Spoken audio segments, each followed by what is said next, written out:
نماز ہم شروع کرتے ہیں تو سب سے پہلے اپنے ہاتھ اٹھا کر جو ایک جملہ اسمیہ ہم کہتے ہیں، پہلا جملہ اسمیہ جی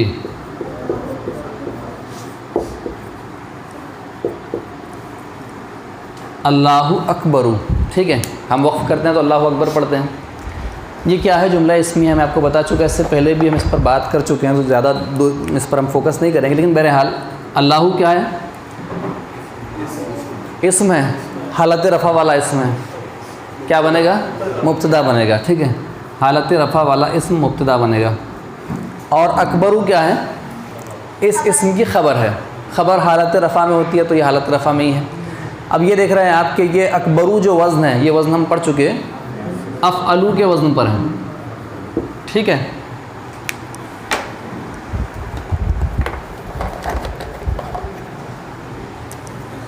افعلو کے وزن پر ہم کیا بناتے ہیں؟ سپرلیٹو ڈگری، ہے نا۔ کبیر مطلب بڑا، اکبرو مطلب سب سے بڑا، ٹھیک ہے۔ تو حالت رفع میں اس کا ترجمہ کیا ہوگا؟ اللہ سب سے بڑا ہے، اللہ سب سے بڑا ہے۔ اپنے دونوں ہاتھ اٹھا کر جو ہم اس بات کا اعلان کرتے ہیں کہ اللہ سب سے بڑا ہے، سپرلیٹو، ٹھیک ہے۔ نہ میرا نفس بڑا ہے، نہ میرا خاندان بڑا ہے، نہ میرا معاشرہ بڑا ہے، نہ کوئی حاکم بڑا ہے، اللہ سب سے بڑا ہے۔ نہ کوئی حکومت بڑی ہے، اللہ سب سے بڑا ہے، یہ اعلان کرتے ہیں اور ساری دنیا کو پسے پوچھ ڈال کر، پیچھے پھینک کر یکسو ہوتے ہیں اللہ کی طرف، اور پھر وہاں سے ہماری نماز شروع ہوتی ہے، ٹھیک ہے۔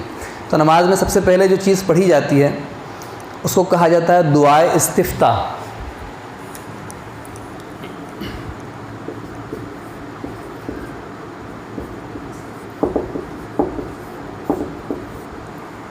یا آسان زبان میں ہم اس کو ثنا کہتے ہیں۔ ثنا کا مطلب ہوتا ہے تعریف، اور استفتاح کون سا باب ہے؟ باب کون سا باب ہے؟ ہاں، باب استفعال۔ کیا خاصیت ہے اس باب کی؟ جی، مانگنا یا طلب کرنا، ٹھیک ہے۔ تو مادہ کیا ہے؟ فا، تا اور ہا، کھولنا، کھولنا چاہنا، شروعات کرنا، افتتاح بھی ایک لفظ ہم بولتے ہیں، ٹھیک ہے۔ تو شروعات جو ہوتی ہے وہ ثنا سے ہوتی ہے۔ ثنا کے تعلق سے یہ ہے کہ احادیث میں جو ہے تو الگ الگ اس کے دعائیں آئی ہیں جو اس سلسلے میں مروی ہیں، لیکن جو ہمارا کامن چیز ہیں اس پر بات کریں گے، ٹھیک ہے۔ جو بہت کم لوگوں کو یاد ہے وہ اس کو ہم چھوڑ دیں گے، جو جنرلی ہمارے یہاں پڑھی جاتی ہیں، ٹھیک ہے، اس پر ہم گفتگو کریں گے۔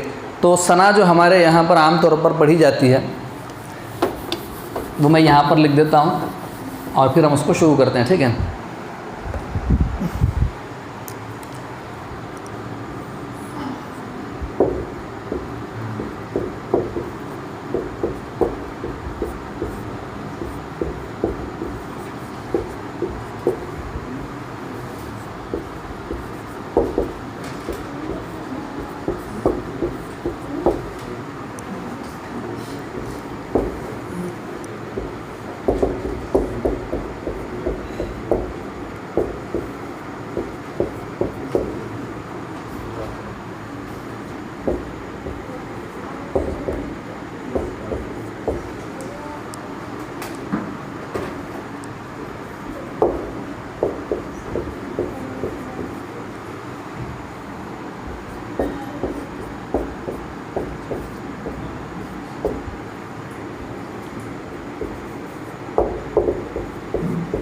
ٹھیک ہے۔ عام طور پر جو ہم ثنا پڑھتے ہیں، سبحانک اللہم و بحمدک و تبارک اسمک و تعالی جدک و لا الہ غیرک، ٹھیک ہے۔ یہ عام طور پر دعا استفتاح یا ثنا ہمارے یہاں پڑھی جاتی ہے۔ اب یہ ہم شروع کر رہے ہیں، اس کا گرامٹیکل انالیسس بھی ہم دیکھیں گے، تجزیہ بھی کریں گے، اور اس کے معنی بھی ہم سمجھیں گے، کیونکہ نماز دیکھیں، نماز پڑھتے تو ہم سب ہیں، لیکن اللہ تعالیٰ ہم کو توفیق دے کہ ہم نماز کو نماز کی طرح پڑھنے والے بن جائیں۔ کہ نماز سیکھتے سیکھتے انسان ساری زندگی اگر نماز پڑھے تو بھی وہ اپنی نماز کو کامل نہیں کہہ سکتا۔ نماز میں بہت ساری چیزیں جو سیکھنے لائق ہیں، نماز کے ظاہر میں بھی اور نماز کے باطن میں بھی، ٹھیک ہے۔ تو اس میں سے جو کچھ ہم پڑھتے ہیں پہلے اس کا مفہوم سمجھ لیں تو ایک کیفیت ہمارے اندر پیدا ہو سکتی ہے، ٹھیک ہے۔ یہاں ہم دیکھ رہے ہیں یہ جملہ اصل میں جو شروع ہو رہا ہے، پہلا میں نے اس کو ایک الگ فارمیٹ میں آپ کے سامنے لکھا ہے، ٹکڑے کر کے آپ کو سمجھانے کے لیے، ٹھیک ہے۔ تو پہلا ٹکڑا میں نے یہاں لکھا ہے سبحانک اللہم و بحمدک، ٹھیک ہے۔ تو اب یہاں ایک بات آپ دیکھ رہے ہیں کہ سبحانک، یہ کیا ہے؟ اس کو ذرا پہچاننے کی کوشش کیجیے. سبحانک،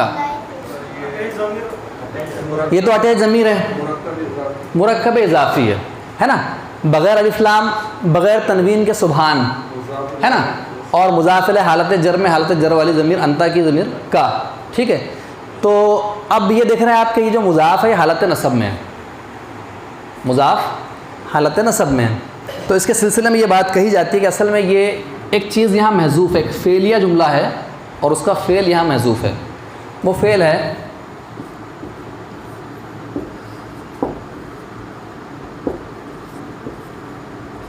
اسبح. ٹھیک ہے، اب یہ فعل کو سمجھ لیجئے. سین با اور ہا اس کا مادہ ہے، تسبیح ہے نا. تسبیح کا وزن کون سے باب کے وزن پر ذرا غور کیجیے. تسبیح باب تفعیل ہے نا، تسبیح تفعیل. تسبیح کرنا مطلب پاکیزگی بیان کرنا. سین با اور ہا اس مادے کا مطلب تھا پاکی بیان کرنا، پاکیزگی بیان کرنا. ٹھیک ہے، تو یہ باب تفعیل سے آتا ہے. تو فعل یفعل کے وزن پر کیا بنے گا؟ ماضی بنے گا سبح، اس نے پاکی بیان کی ہے نا، فعل کے وزن پر. اور یفعل کے وزن پر یسبح. ٹھیک ہے، وہ پاکی بیان کرتا ہے یا کرے گا. یسبح. اب یسبح سے جب آپ گردان کریں گے مظاہرے کی، تو جب واحد متکلم کے صیغے پر آئیں گے انا والا، تو اسبح، میں پاکیزگی بیان کرتا ہوں. ٹھیک ہے، تو یہ محذوف ہے، میں پاکی بیان کرتا ہوں. اب یہ پڑھا نہیں جاتا، یہ محذوف ہے. اچھا، یہ ہم کیوں مار رہے ہیں محذوف؟ کیونکہ یہ حالت نصب میں اور اس کی کوئی وجہ ہم کو نظر نہیں آ رہی. ٹھیک ہے، تو یہ اس پر اتفاق ہے کہ ایک فعل یہاں پر جملہ فعلیہ ہے، مطلب یہ جملہ فعل سے شروع ہوتا ہے لیکن وہ فعل محذوف ہے. اسبح وہ فعل ہے جس کا ترجمہ ہوتا ہے کہ میں پاکی بیان کرتا ہوں. ٹھیک ہے، اب آپ کو معلوم ہے کہ فاعل اس کے اندر آ گیا نا، صیغہ نمبر 13 1 اور 4 کے علاوہ صیغہ آ گیا، تو فاعل اس کے اندر موجود ہے. کون ہے فاعل؟ انا، میں ہے نا. تو میں پاکی بیان کرتا ہوں کس کی؟ تو اب آگے بات آ رہی ہے. ٹھیک ہے، یہ مفعول. ٹھیک ہے، اور مفعول کے بارے میں آپ یہ جانتے ہیں کہ مفعول کون سی حالت میں ہوتا ہے؟ حالت نصب میں ہوتا ہے. سبحانو، سبحانہ، اور حالت جر سبحانہ. الف نون جس کے اندر آئے وہ غیر منصرف نام ہوتے ہیں. ٹھیک ہے، سبحانو، سبحانہ اور سبحانہ. ٹھیک ہے، تو سبحانہ یہ کون سی حالت نصب ہے؟ کس وجہ سے ہے؟ اس کا مفعول ہونے کی وجہ سے. ٹھیک ہے، کا یعنی تیری، تیری پاکیزگی، میں پاکیزگی بیان کرتا ہوں تیری پاکیزگی. ٹھیک ہے، یا میں تسبیح کرتا ہوں تیری پاکیزگی کی. اللہم یہ ہم پڑھ چکے ہیں، یہ مرکب اضافی آپ کا مفعول بن گیا. ٹھیک ہے، اللہم یہ کیا ہے؟ یہ ہم پڑھ چکے پہلے. اللہم حرف ندا ہے، میم جو صرف اللہ کے نام کے ساتھ استعمال ہوتا ہے، اور اب اس کا استعمال کم ہو گیا، عام طور پہ یا اللہ کہتے ہیں. اس کو آپ حرف ندا اور منادا کہہ لیجئے، یا آسان زبان میں یا اللہ. تو ہم کیا یہاں سے جملہ میں پاکی بیان کرتا ہوں اے اللہ تیری پاکیزگی. ٹھیک ہے، اے اللہ میں تیری پاکیزگی بیان کرتا ہوں. اس طرح سے بھی آپ کر سکتے ہیں، جملہ الگ الگ طریقے سے ہو سکتا ہے. ٹھیک ہے، واہ حرف عطف. ٹھیک ہے، ہاں یہ ترجمہ بھی کچھ لوگوں نے ترجمہ یہ کیا اس کو چھوڑ کر اے اللہ تو پاک ہے. ٹھیک ہے، ترجمہ تو ہو سکتا ہے لیکن پھر وہ مسئلہ یہ ہے کہ اس کی نسب کو آپ کہاں جوڑیں گے. تو اس لیے آسان ترجمہ یہ ہے کہ اللہ تو پاک ہے. ٹھیک ہے، اور گرامر کے اعتبار سے زیادہ صحیح ترجمہ یہ ہوتا ہے کہ اللہ میں تیری پاکیزگی بیان کرتا ہوں. ٹھیک ہے، وہ حرف عطف ہے نا، تو یہ ہو جائے گا معطوف علیہ، معطوف علیہ، اور یہ ہو جائے گا معطوف. معطوف دیکھیے حرف جارہ با، جر کے بعد مجرور ہے نا، بی حمدی، اور آگے کا. تو یہ با اگر چھوڑ دے ہم تو یہ کیا ہے اصل میں؟ حمدو کا تھا. حمدو کا مطلب تیری حمد. کون سا مرکب ہے یہ بھی؟ مرکب اضافی میں ضمیر کا استعمال. ٹھیک ہے، مرکب اضافی. حمد کا ترجمہ ہم کر چکے، تعریف، خوبیاں، تعریف پلس شکر، اوصاف، تمام ترجمے ہم کر چکے پہلے. ٹھیک ہے، تو ایک جی ہاں بر پہ جارہ لگنے کی وجہ سے حمد جو ہے یہ مجرور ہو گیا، تو یہ مرکب جاری بن گیا. ٹھیک ہے، اور اس طرح سے ہمارا یہ پہلا جملہ اس کا مکمل ہوا. ترجمہ کیا ہوگا؟ اے اللہ میں تیری پاکیزگی بیان کرتا ہوں تیری حمد کے ساتھ، تیری تعریف کے ساتھ. با ہے نا ساتھ لگانے کے لیے. ٹھیک ہے، اے اللہ میں تیری پاکیزگی بیان کرتا ہوں تیری تعریف، تیری توصیف کے ساتھ. یا آسان زبان میں آپ ترجمہ یہ بھی کر سکتے اے اللہ تو پاک ہے اور تعریف تیرے ہی لیے، یہ ترجمہ بھی ہو سکتا ہے. لیکن پھر اس میں یہ با کا ترجمہ بھی چھوٹ جاتا ہے اور یہ اس کی حالت نصب بھی سمجھ میں نہیں آتی. آسان اگر آپ کو یاد رکھنا ہے تو آپ آسانی سے یاد رکھنے والا یہ ہے کہ اللہ تو پاک ہے اور ہم تیرے ہی لیے. اور آپ کو زیادہ اگر آپ یاد رکھ سکتے ہیں تو بہتر یہ ہے کہ اللہ میں تیری پاکیزگی، پڑھنا نہیں ہے اس کو سب بھی کو، صرف ترجمے میں ہم ذہن میں اپنے لائے جب بھی ہم پڑھے کہ اللہ میں تیری پاکیزگی بیان کرتا ہوں تیری حمد کے ساتھ. ہاں، تیری پاکیزگی، تیری پاکی بیان کرتا ہوں تیری حمد کے ساتھ، تیری تعریف اور توصیف کے ساتھ. ٹھیک ہے. اب آئیے وہ حرف عطف ہے. یہ میں نے الگ الگ ٹکڑے اس لیے کیے کہ اتنا آپ ایک جملہ سمجھ لیجئے پورا. ٹھیک ہے. تو وہ حرف عطف جملے کو جوڑنے کے لیے بھی آتا ہے. تو اب یہاں سے آپ ایک دوسرا جملہ سمجھ لیجئے. ٹھیک ہے. تبارکہ پہ ہم اس سے پہلے گفتگو کر چکے. تبارکہ کیا ہے؟ با را اور کاف مادہ ہے، اس سے فعل بنا. جملہ فعلیہ کون سے باب سے ذرا غور کیجئے.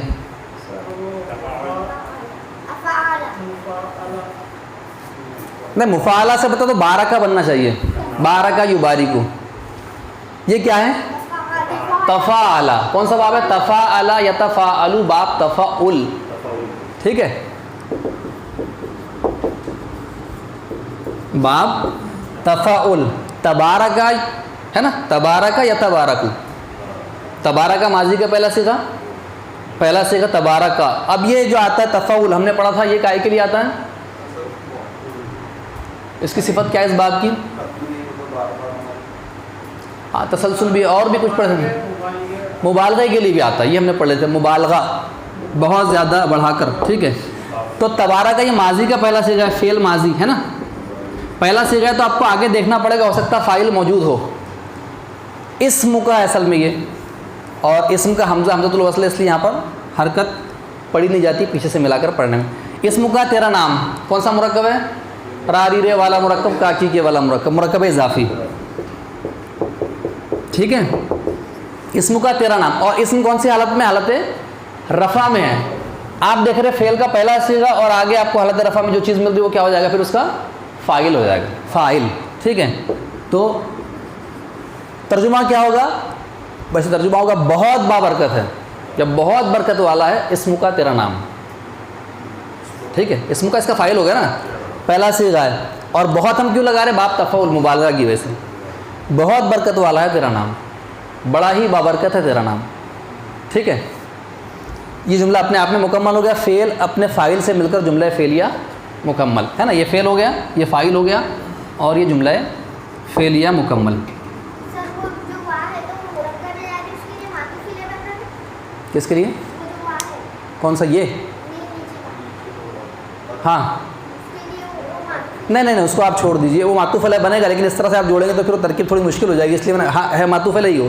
یہ معطوف علیہ ہے، یہ معطوف ہے، یہ معطوف علیہ آپ کا، اور یہ باقی پورے معطوف ہے. ہاں، وہ 1 2 3 کرنا پڑے گا، لیکن وہ مشکل ہو جاتا ہے، اس لیے میں نے اس کو چھوڑ دیا. ٹھیک ہے. تو یہ پھر وہ پورا ایک ساتھ جڑتا ہے وہ پورا ایک ساتھ ہی، یعنی یہ معطوف علیہ ہو گیا آپ کا، اور یہاں سے معطوف علیہ 1 2 3 4 معطوف، 4 معطوف ہے اور ایک معطوف علیہ مل کر پورا جملہ بنے گا. ٹھیک ہے. لیکن ہم اس کو الگ الگ جملے میں لے تو زیادہ آسان ترکیب جاتی ہے، کیونکہ واو جو جملوں کو جوڑنے کے لیے آتا ہے تو پورے جملے ہیں. آپ دیکھیے یہ پورا جملہ ہے، فعل بھی موجود ہے، فاعل بھی موجود ہے، معنی مکمل ہے. ٹھیک ہے. کیا ترجمہ ہوا اس کا؟ بہت بابرکت ہے تیرا نام، بہت برکت والا ہے تیرا نام. ٹھیک ہے. وتعالی، یہ تعالی جو وزن ہے یہ بھی اسی باب سے آیا ہے، لیکن یہاں مسئلہ یہ ہے کہ اس کا مادہ عین لام اور وا ہے. معطل آخر میں واو اور یہ آ جائے تو ناقص جو ہم نے نہیں پڑھا، تو اس لیے میں اس کو چھیڑتا نہیں. بس آپ یہ سمجھ لیجیے کہ وہ باب تفاعل سے ماضی کا پہلا صیغہ ہے. اعلیٰ سمجھتا ہے بلند. ٹھیک ہے. تو یہ ہے فعل ماضی، باب وہی ہے، اس کا پہلا نمبر صیغہ تو آپ آگے ڈھونڈیں گے، ہو سکتا ہے آگے فاعل موجود ہو، ورنہ آپ اسی کے اندر ہوا کو فاعل مان لیں گے. تو آگے دیکھ رہے ہیں آپ جدو کا، حالت رفع میں ہے نا. جد ہم استعمال کرتے ہیں جد امجد ہے نا. امجد بھی ایک نام بنتا، اس سے ماجد بھی بنتا، یہ سارے نام. تو یہ جد امجد ماجد، اس سب کا جو مطلب ہوتا ہے، کئی مطلب ہوتا ہے. ایک ہوتا ہے بزرگ، شان، بزرگی یا شان یا عظمت، ان تمام کے لیے استعمال ہوتا ہے. ٹھیک ہے.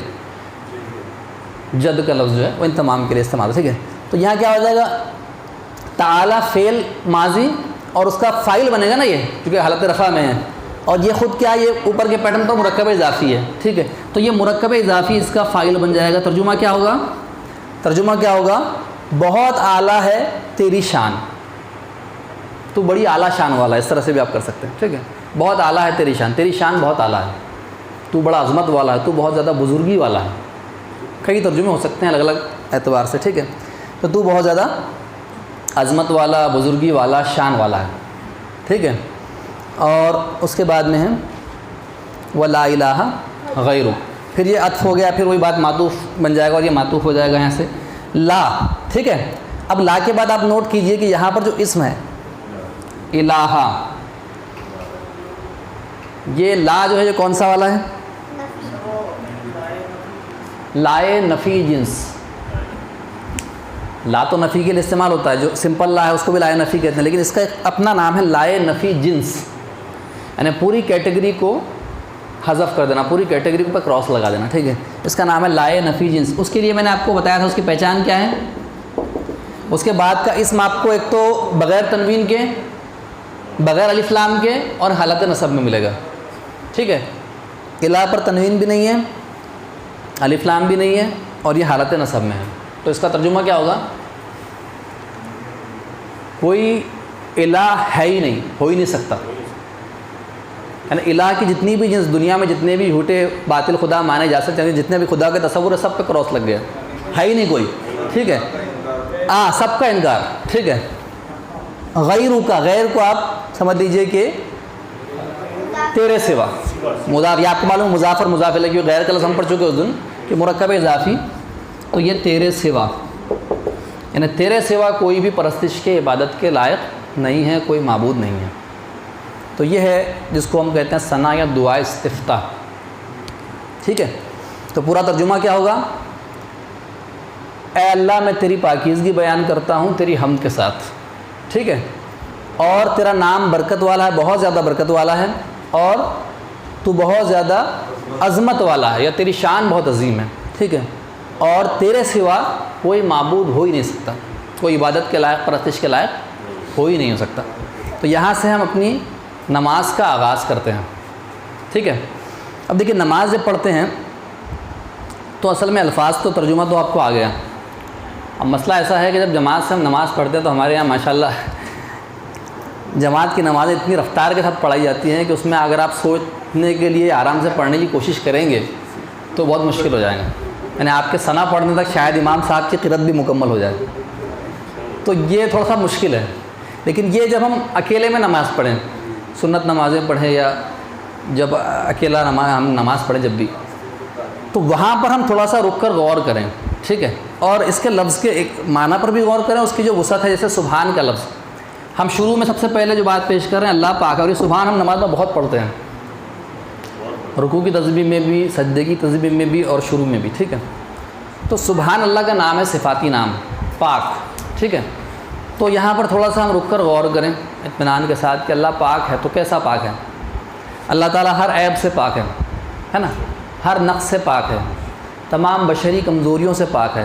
پھر آیت الکرسی میں پڑھتے آپ، نہ اس کو نیند آتی ہے، نہ اس کو اونگ آتی ہے، نہ اس کو کھانے کی ضرورت ہے، نہ پینے کی ضرورت ہے، نہ اس نے کسی کو جنا، نہ اس کے کوئی ماں باپ ہیں. اس سے بھی اللہ تعالیٰ پاک ہے، بشری کمزوریوں میں چیز آ جائے گی، ٹھیک ہے. اللہ تعالیٰ فنا سے پاک ہے، موت سے پاک ہے، زوال سے پاک ہے. اللہ تعالیٰ کا کلام پاکیزہ ہے، اس میں کوئی عیب نہیں، کوئی نقص نہیں. اللہ تعالیٰ کے اسما کو کیا کہا؟ اسماء الحسنہ، پاکیزہ نام ہے نا، اس میں سبحان بھی، اس میں قدوس بھی ہے. اللہ تعالیٰ کا دین پاکیزہ ہے، اللہ تعالیٰ کا ذکر پاکیزہ ہے. تو اللہ سے وابستہ ہر چیز پاکیزہ ہے، ہر چیز پاکیزہ. تو یہ تھوڑا سا ہم اگر تھوڑا سا سمجھنے کی کوشش کریں تو وقت ضرور لگے گا اس میں، لیکن اس طرح کی 2 رکعت آپ نماز پڑھ کے دیکھیے، اس کا لطف جو آئے گا وہ ہمارے نمازوں سے زیادہ آپ کو محسوس ہوگا جو ہم عام طور پر پڑھتے ہیں. اللہ تعالیٰ مجھے بھی اور آپ کو بھی صحیح طرح سے نماز پڑھنے کی توفیق عطا فرمائے. کیونکہ دیکھیے نماز میں چوری ہے، وہ تیزی کے ساتھ نماز پڑھنا، حدیث میں آیا کہ نماز میں چوری ہے، یعنی آدمی نماز تو پڑھ رہا ہے لیکن اس کے اندر بھی چوری کر رہا ہے. تو اس لیے اس کی الگ رسول نے تو مطلب اس کی خاص تاکید کی کہ نماز کو بہت اطمینان سے پڑھا جائے. اور آپ کا رکوع اور آپ کا سجدہ اور آپ کا قیام اتنا طویل ہوتا تھا کہ اس لیول کا تو ہم ظاہر سی بات ہے تو سوچ بھی نہیں سکتے، لیکن کم سے کم جہاں تک ہم سے ہو سکے ہم اس کو سمجھنے کی، تھوڑا سا رک کر غور کرنے کی کوشش کریں، ٹھیک ہے. تو یہاں ہم نے ثنا مکمل کر لیا.